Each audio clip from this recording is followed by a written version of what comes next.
യേശുവിൽ സ്നേഹമുള്ള സഹോദരി സഹോദരന്മാരെ, ജൂബിലാത്ത എന്ന ആത്മീയ ശുശ്രൂഷയിലേക്ക് നിങ്ങൾക്കെല്ലാവർക്കും സ്വാഗതം.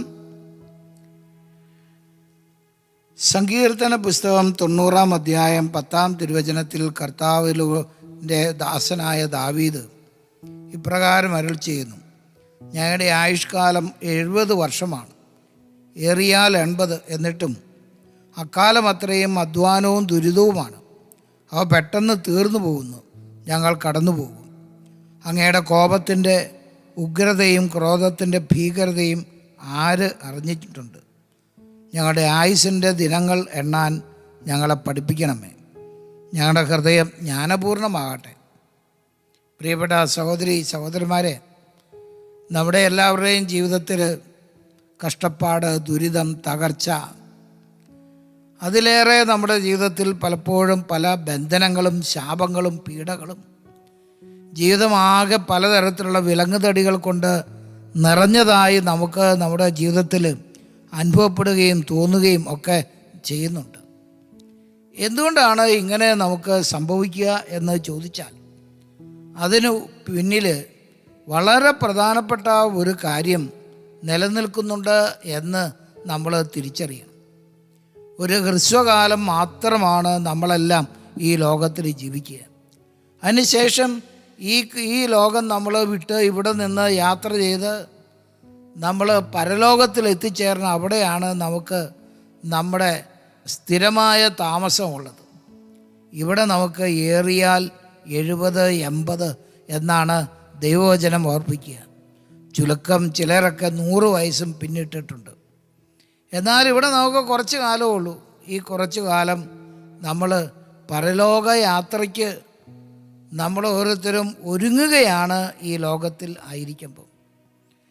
ലോകത്തിൽ ആയിരിക്കുമ്പം പരലോക യാത്രയ്ക്ക് നമ്മളെ തടസ്സപ്പെടുത്തുന്ന ഒത്തിരിയേറെ കാര്യങ്ങൾ ഈ ലോകത്തിൽ സംഭവിക്കുന്നുണ്ട്. പരലോക യാത്ര സുഗമമാകണം, അത് നല്ല രീതിയിൽ നമുക്ക് യാത്ര ചെയ്യാൻ പറ്റണം, അവിടെ നമുക്കൊരു സൗഭാഗ്യത്തിൻ്റെ ലോകം വിടർന്നു കിട്ടണം. ഇതൊക്കെ സംഭവിക്കണമെന്നുണ്ടെങ്കിൽ ഇതിന് പിന്നിലെ ഏറ്റവും പ്രധാനപ്പെട്ട കാര്യം ദൈവത്തിൻ്റെ അത്ഭുതകരമായ ആ സ്നേഹത്തിൽ ഈ ലോകത്തിൽ തന്നെ വച്ച് നമ്മൾ വസിക്കണം എന്നതാണ് വളരെ പ്രധാനപ്പെട്ട കാര്യം. പ്രിയപ്പെട്ടവരെ, യെശയ്യാ പ്രവാചകൻ്റെ പുസ്തകത്തിലെ 59-ാമത്തെ അധ്യായം 1-ാമത്തെ തിരുവചനത്തിൽ ഒരു രഹസ്യം ദൈവം നമുക്ക് വെളിപ്പെടുത്തി തരുന്നുണ്ട്. രക്ഷിക്കാൻ കഴിയാത്ത വിധം കർത്താവിൻ്റെ കരം കുറുകിപ്പോയിട്ടില്ല, കേൾക്കാനാവാത്ത വിധം അവിടുത്തെ കാതുകൾക്ക് മാന്ദ്യം സംഭവിച്ചിട്ടില്ല. നിൻ്റെ അകൃത്യങ്ങൾ നിന്നെയും നിൻ്റെ ദൈവത്തെയും തമ്മിൽ അകറ്റിയിരിക്കുന്നു. നിൻ്റെ പാപങ്ങൾ അവിടുത്തെ മുഖം നിന്നിൽ നിന്ന് മറച്ചിരിക്കുന്നു. അതിനാൽ അവിടുന്ന് നിൻ്റെ പ്രാർത്ഥന കേൾക്കുന്നില്ല.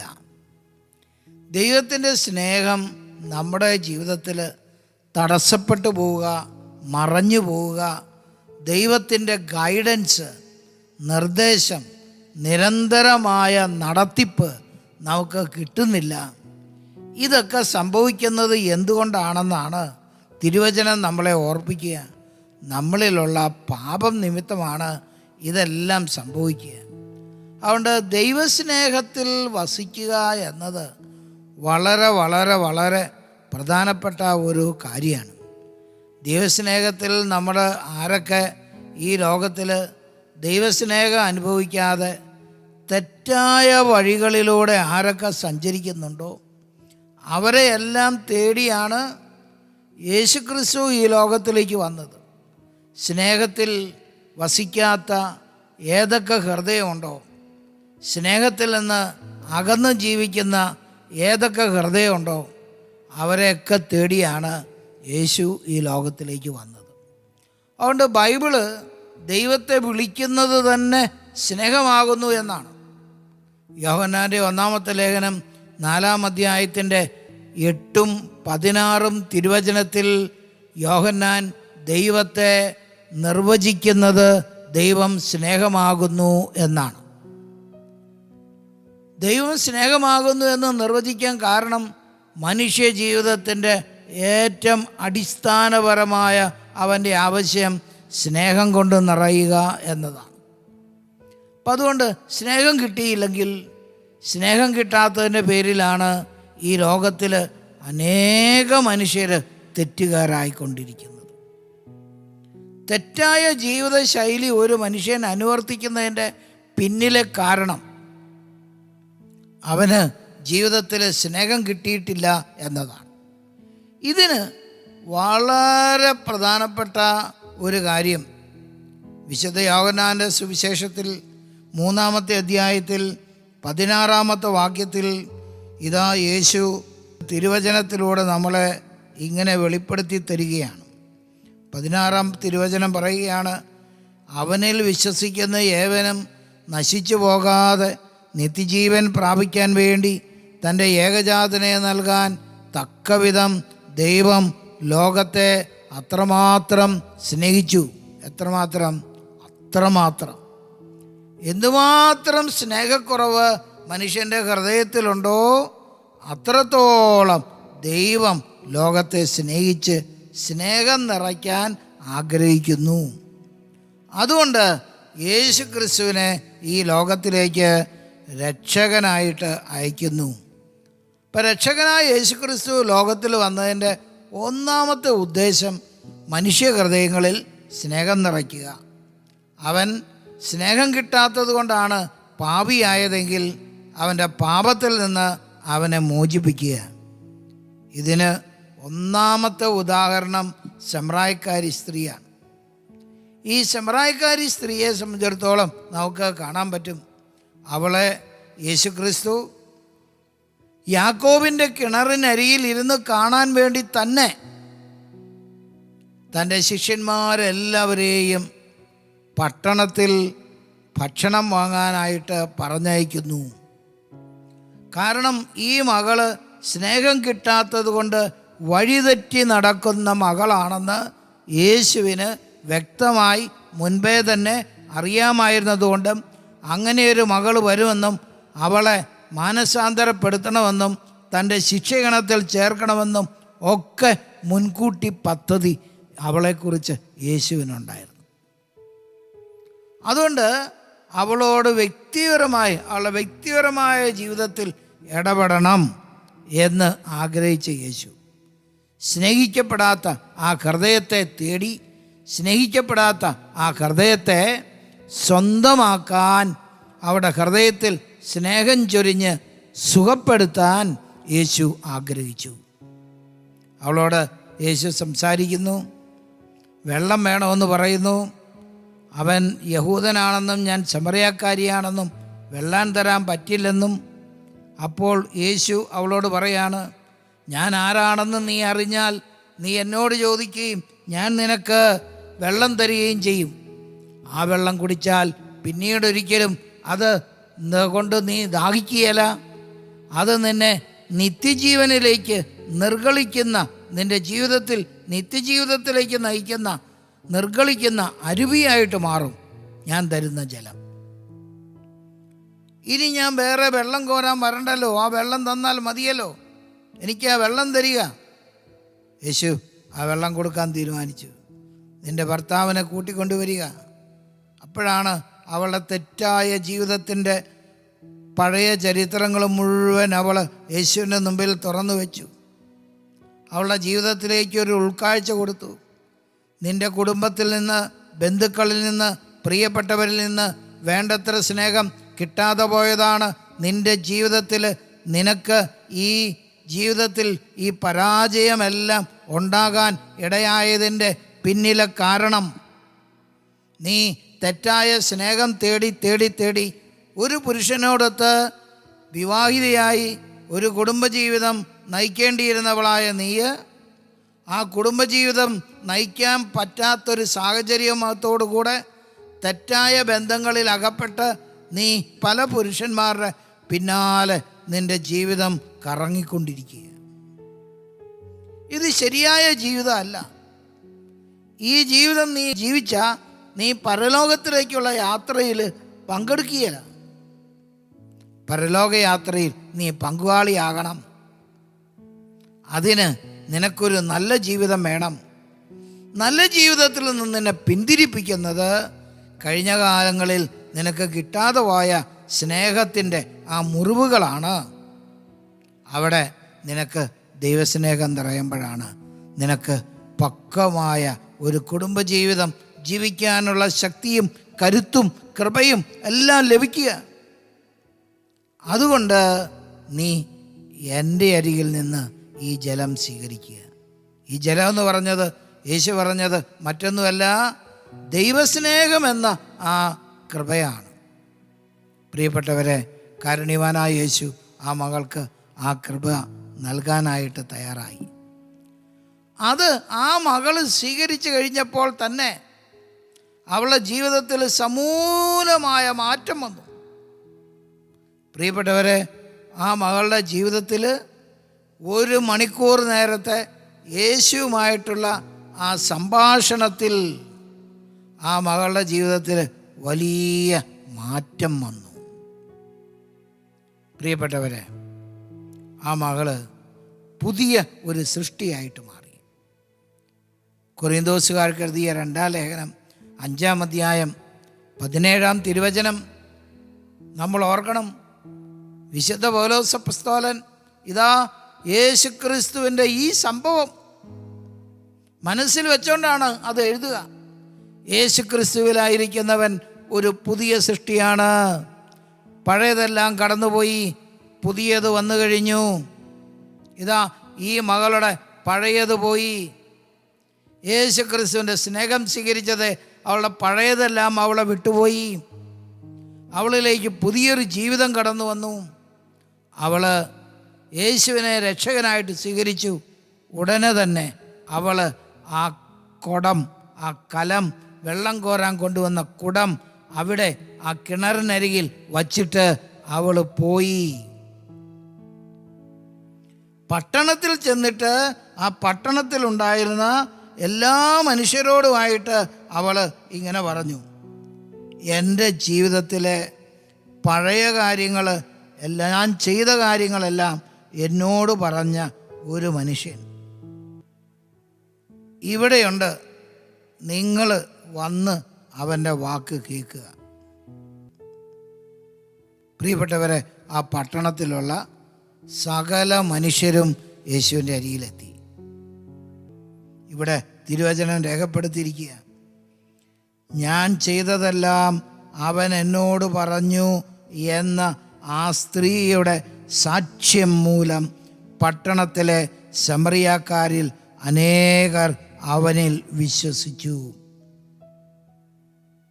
ഇത് ഈ മഹിളയുടെ ജീവിതത്തിൻ്റെ മാറ്റം സംഭവിക്കുക. ഇത് യേശു എന്തിനാ ഇങ്ങനെ കാണിച്ച സുവിശേഷം രേഖപ്പെടുത്തിയിരിക്കുന്നത്? ഇവളൊരു പ്രേക്ഷിതയായിട്ട് മാറുക, യേശുവിൻ്റെ പ്രേക്ഷിതയായിട്ട് മാറുക. ദൈവസ്നേഹം കിട്ടിയതോടെ അവൾ പ്രേക്ഷിതയായി. അവളുടെ ഹൃദയത്തിൽ പാപമോചനം കിട്ടിയെന്ന് മാത്രമല്ല, ഹൃദയത്തിൽ പുരുഷ സ്നേഹത്തിന് വേണ്ടിയുള്ള ദാഹം വിട്ടുപോയി. പുരുഷ ശരീരങ്ങളെ തേടിയുള്ള അവളുടെ ഓട്ടം നിലച്ചു. മറിച്ച് ആത്മാക്കളെ രക്ഷിക്കുന്നതിന് വേണ്ടിയുള്ള വലിയൊരു ദാഹം അവളുടെ ഹൃദയത്തിൽ പ്രവേശിച്ചു. അവൾ ആ ദൈവസ്നേഹം കൊണ്ട് നിറഞ്ഞു.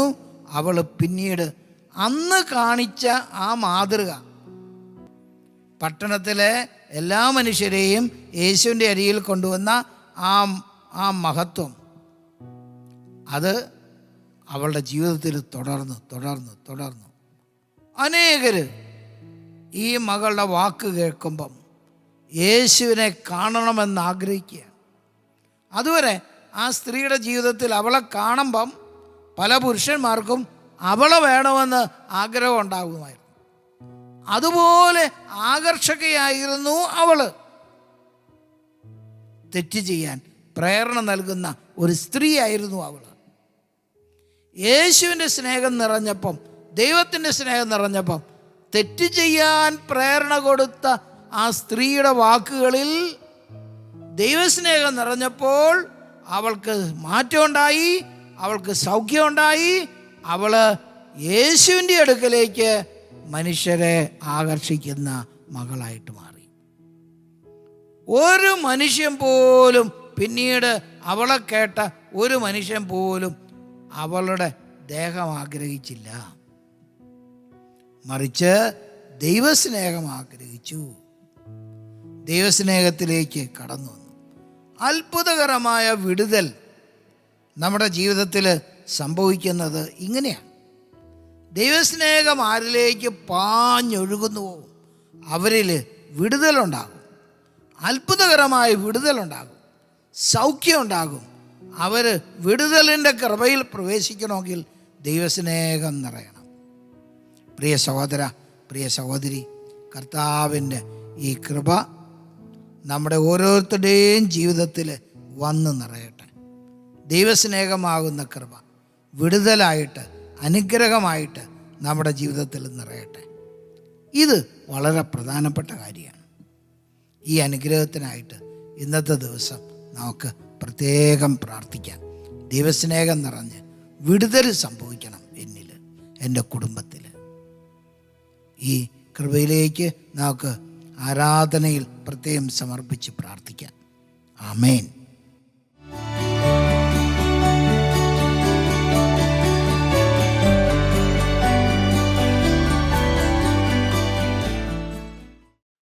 യേശുവിൻ്റെ പരിശുദ്ധ സാന്നിധ്യത്തിലേക്ക് നമുക്ക് വരാം.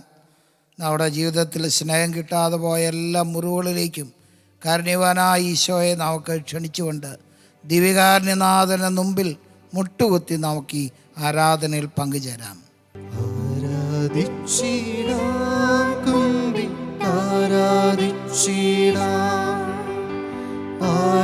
ആരാധിക്കുമ്പോൾ അപദാനം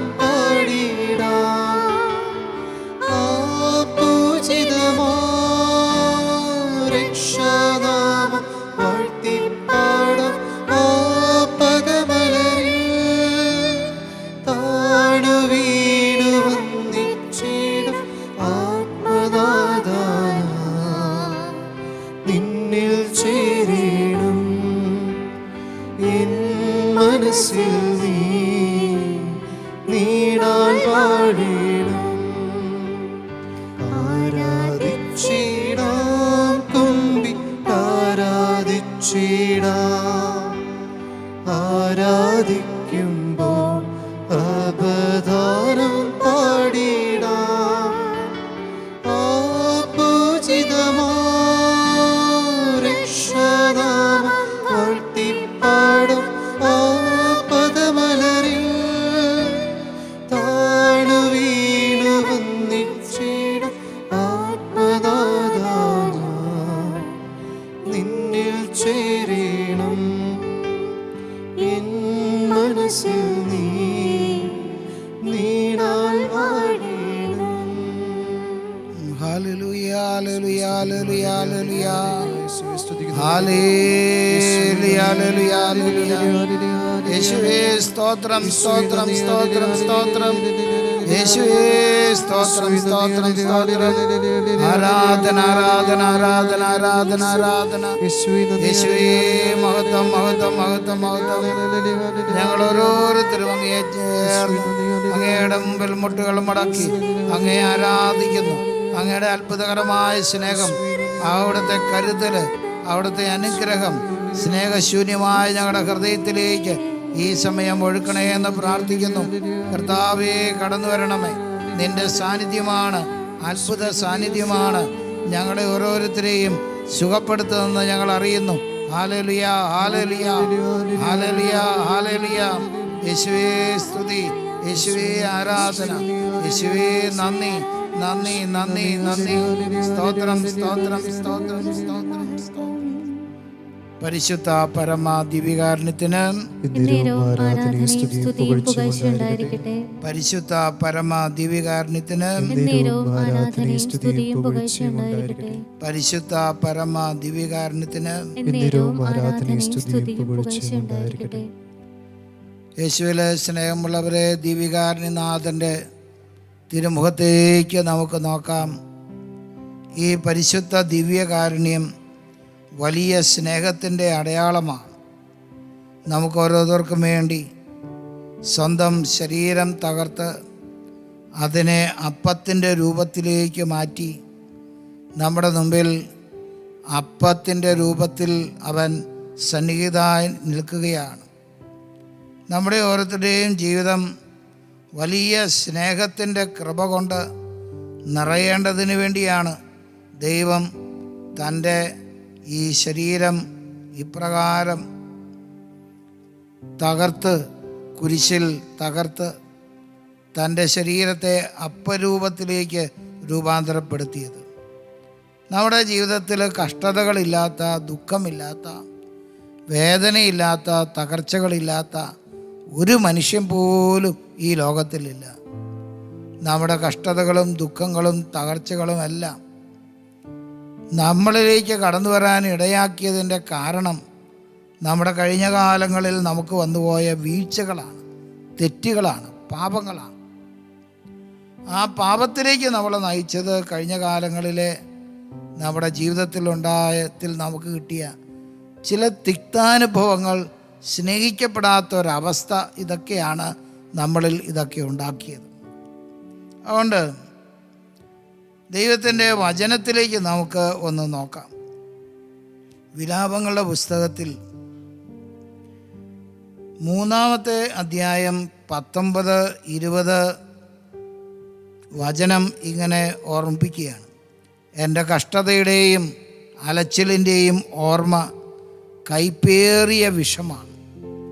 അതിനെപ്പറ്റി നിരന്തരം ചിന്തിച്ച് എൻ്റെ മനം തകരുന്നു. പ്രിയപ്പെട്ടവരെ, ഇത് നമ്മളിൽ പലരും തകർന്ന അവസ്ഥയിലാണ്. നമുക്ക് പലർക്കും തെറ്റായ ബന്ധങ്ങളിൽ വീണ് തകർന്ന ഒരവസ്ഥ നമ്മുടെ ജീവിതത്തിൽ നിലനിൽപ്പുണ്ട്.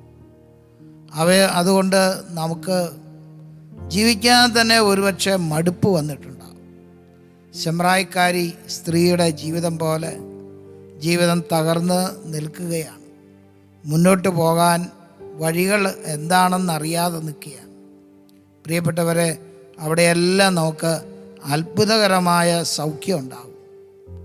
ആ സൗഖ്യം തരികയും നമ്മളെ തടസ്സപ്പെടുത്തിയ എല്ലാ ബന്ധനങ്ങൾക്ക്, പീഡകൾക്ക് വഴിയായി മാറിയ എല്ലാ ദുരാത്മാക്കളെയും അകറ്റാൻ വേണ്ടി കൂടിയാണ് നമ്മുടെ കർത്താവായ ദൈവം ഈ ലോകത്തിലേക്ക് കടന്നു വന്നിരിക്കുക. ഇപ്പോൾ നമ്മുടെ മനസ്സ് തുറന്ന് ദൈവത്തിൻ്റെ വാഗ്ദാനം നമുക്ക് ഓർക്കാം. ആ വാഗ്ദാനം പ്രാപിക്കാനായിട്ട് നമുക്ക് പ്രാർത്ഥിക്കാം. നമുക്ക് ഒരുമിച്ച് പ്രാർത്ഥിക്കാം. വിലാപങ്ങളുടെ പുസ്തകത്തിലെ 3-ാം അധ്യായത്തിൽ 22-ഉം 23-ഉം വാക്യങ്ങൾ നമുക്ക് ഇപ്പോഴൊന്ന് ഏറ്റുചൊല്ലി നമുക്ക് പ്രാർത്ഥിക്കാം. എന്നാൽ ഒരു കാര്യം ഞാൻ ഓർമ്മിക്കുന്നു, അത് എനിക്ക് പ്രത്യാശ തരുന്നു.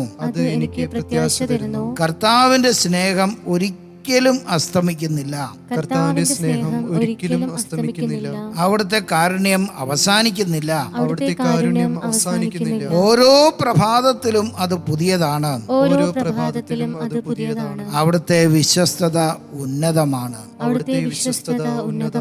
ശമ്രായിക്കാരി യേശുവിൻ്റെ മുഖത്ത് നോക്കിയിരുന്നപ്പം അവളുടെ ഹൃദയത്തിലേക്ക് അതിശയകരമായ ദൈവത്തിൻ്റെ സ്നേഹം കടന്നു ചെന്നു. അത് അവളിൽ സൗഖ്യമായിട്ട് മാറി.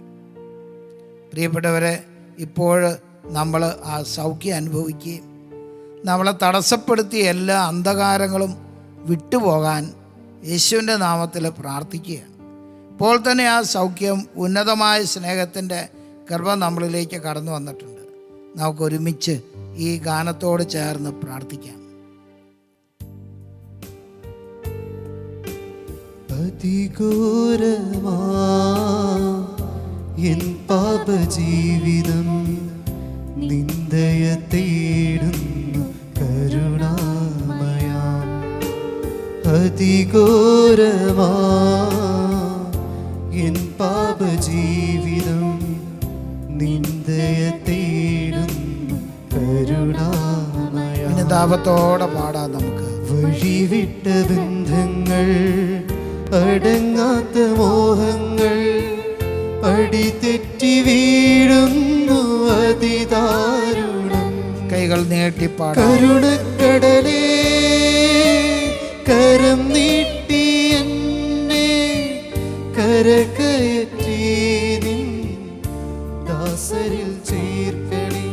കണ്ണീരൊഴുക്കി ഞാൻ പാദം കഴുകുന്നു, പാപം ക്ഷമിക്കണേ. എല്ലാ പാപങ്ങളും ക്ഷമിക്കപ്പെടുന്ന അത്ഭുതകരമായ നിമിഷം. നമ്മുടെ എല്ലാ ബന്ധനങ്ങളിലേക്കും കർത്താവ് കടന്നു വരുന്ന നിമിഷം. നമ്മളെ ബന്ധിപ്പിക്കുകയും പീഡിപ്പിക്കുകയും ചെയ്യുന്ന, ബന്ധിച്ചിട്ടിരിക്കുന്ന അന്ധകാരങ്ങൾ നീങ്ങിപ്പോകുന്ന നിമിഷം. നമുക്ക് പ്രാർത്ഥിക്കാം. എന്നെ ബന്ധിക്കുന്ന ദുഷ്ടാത്മശക്തികളെ യേശുവിൻ രക്തത്താൽ നിർവീര്യമാ. എല്ലാ ബന്ധനങ്ങളും നിർവീര്യമാകട്ടെ. എന്നെ ബന്ധിക്കുന്ന ദുഷ്ടാത്മശക്തികളെ യേശുവിൻ രക്തത്താൽ നിർവീര്യമായി തീരട്ടെ യേശുനാമത്തിൽ. യേശുവിൻ നാമത്തിൽ വിടുതലും സൗഖ്യവും പാവനാത്മാവിൻ സഹവാസവും നൽകണേ.